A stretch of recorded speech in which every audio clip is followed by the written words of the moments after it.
क्या आप एक ऐसे अस्त्र की कल्पना कर सकते हैं जिसे छोड़ते ही पूरा ब्रह्मांड कांप उठे? यही है ब्रह्मास्त्र। ये कोई साधारण हथियार नहीं, ये भगवान ब्रह्मा द्वारा रचित ऐसा अस्त्र था जिसका नाम लेने भर से प्रलय मच सकती थी।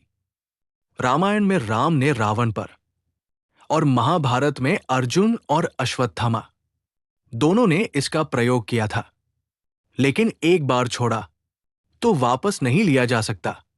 ये इतना शक्तिशाली था कि अगर धरती पर एक साथ दो ब्रह्मास्त्र टकरा जाएं, तो पूरी मानव सभ्यता खत्म हो सकती थी।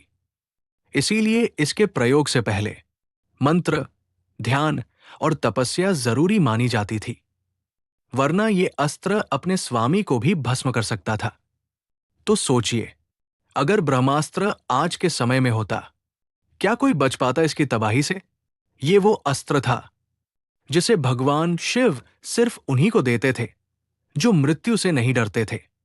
पाशुपतास्त्र, शिव का सबसे विनाशकारी और रहस्यमयी अस्त्र।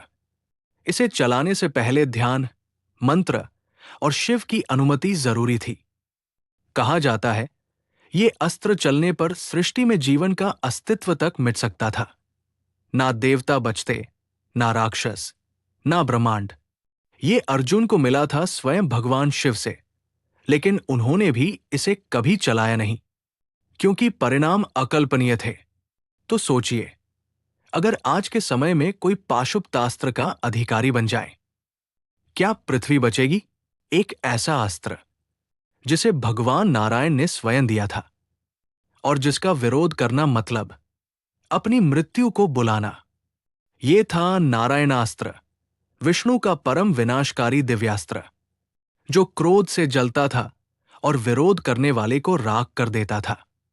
इस अस्त्र का नियम था, जो भी इसका सामना हथियार लेकर करता, उसका अंत निश्चित था।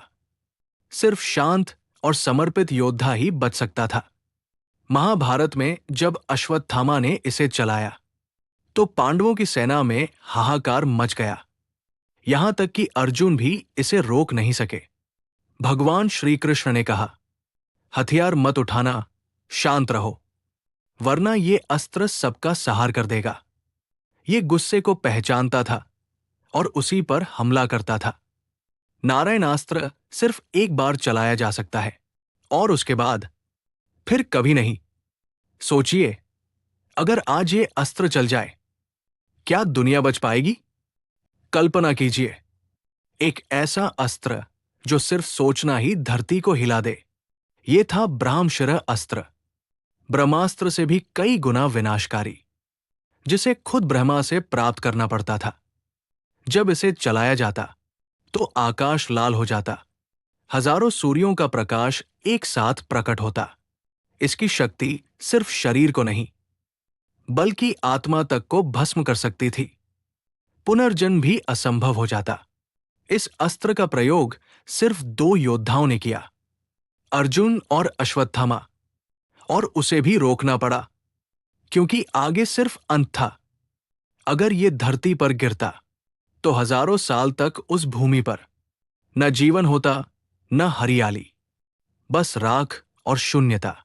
ब्रह्मशिर अस्त्र, शक्ति, शाप और सहार का अंतिम सत्य। ये कोई साधारण अस्त्र नहीं था, ये आकाश को फाड़ सकता था। देवताओं के राजा इंद्र का सबसे ताकतवर हथियार, वज्र, जिसे ना कोई रोक सकता था, ना मोड़ सकता था। जब देवता असुरों से हारने लगे, तब ऋषि दधीची ने अपने शरीर का बलिदान दिया। उन्हीं की हड्डियों से बना ये वज्र बना विनाश का अंतिम अस्त्र। उनकी हड्डियों से बना ये अस्त्र इतना शक्तिशाली था कि इससे राक्षसों का अंत हो गया और देवताओं को फिर से जीत मिली। कहते हैं, वज्र सिर्फ अस्त्र नहीं, ये आत्म बलिदान और ब्रह्म शक्ति का प्रतीक है। क्या आज भी वज्र अस्त्र कहीं छिपा हुआ है? रहस्य अब भी जीवित है। ऐसी और अनसुनी बातें जानने के लिए चैनल को जरूर सब्सक्राइब करें।